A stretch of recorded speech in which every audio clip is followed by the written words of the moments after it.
কোরবানির ঈদের প্রথম 2 দিনে ঢাকায় পশুর প্রায় 4.5 লাখ পিস চামড়া সংরক্ষণ হয়েছে বলে জানিয়েছে বাংলাদেশ ট্যানার্স অ্যাসোসিয়েশন।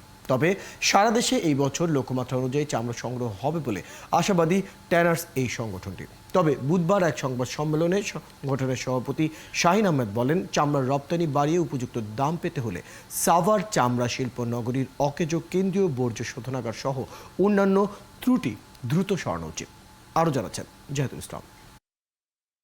সাংবাদিক বন্ধুগণ ও সহকর্মীগণ, সংবাদ সম্মেলনে ট্যানার্স অ্যাসোসিয়েশন সভাপতি বলেন, এবছর সরকারের বিভিন্ন সংস্থার সহযোগিতায় বিভিন্ন জেলার কোরবানির চামড়া ঢাকায় আসতে পারেনি। কোরবানির 3-4 ঘন্টার মধ্যে এর ফলে সারা দেশের কোরবানির চামড়াগুলো লবণ দিয়ে সংরক্ষণ করা সম্ভব হয়েছে। 10 থেকে 20% চামড়া অপচয় হলেও এবার প্রত্যাশা অনুযায়ী লবণযুক্ত চামড়া সংগ্রহ হবে। 1 কোটি প্লাস কোরবানি হয়েছে। আমাদের যে লক্ষ্যমাত্রা সেই লক্ষ্যমাত্রা অর্জিত হবে। আমাদের লক্ষ্যমাত্রা এখন আমাদের 80 থেকে 90 লক্ষ। তিনি বলেন, লবণযুক্তের পাশাপাশি আগামী বছর থেকে রক্তযুক্ত কাঁচা চামড়ার দামও যদি সরকার নির্ধারণ করে দেয়, তাহলে মৌসুমী ব্যবসায়ীরা লোকসান থেকে রক্ষা পাবেন।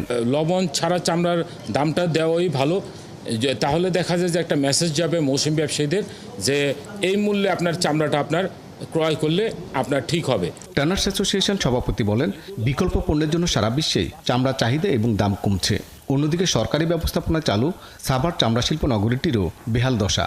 পরিবেশ বান্ধব চামড়া শিল্প নগরী গড়ে তোলার লক্ষ্যে অনিবার্য অনুষঙ্গ common effluent treatment plant CTP, chrome recovery plant CCRU, solid waste management কার্যকর হয়নি।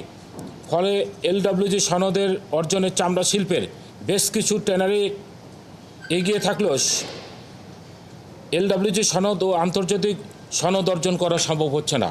এফবিসিসির সহসভাপতি আমিন হেলালি বলেন, চামড়ার মতো জাতীয় সম্পদকে রক্ষায় প্রয়োজন সরকারি এবং বেসরকারি সমন্বিত উদ্যোগ। আমাদের টোটাল যে ক্যাপাসিটি তার 50% আমাদের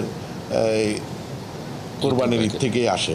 সুতরাং আমি মনে করি এটা আর একটু আধুনিক ব্যবস্থাপনায় আমাদের যাওয়া উচিত, সবাই সম্মিলিত প্রচেষ্টার মাধ্যমে। চামড়া সংগ্রহের জন্য এবছর ছাড়কৃত ঋণের টাকা ছিল অপ্রতুল, এমন অভিযোগ করে ট্যানার্স অ্যাসোসিয়েশনের দাবি, আগের ঋণ স্থগিত করে নতুন করে ঋণের টাকা ছাড়তে হবে।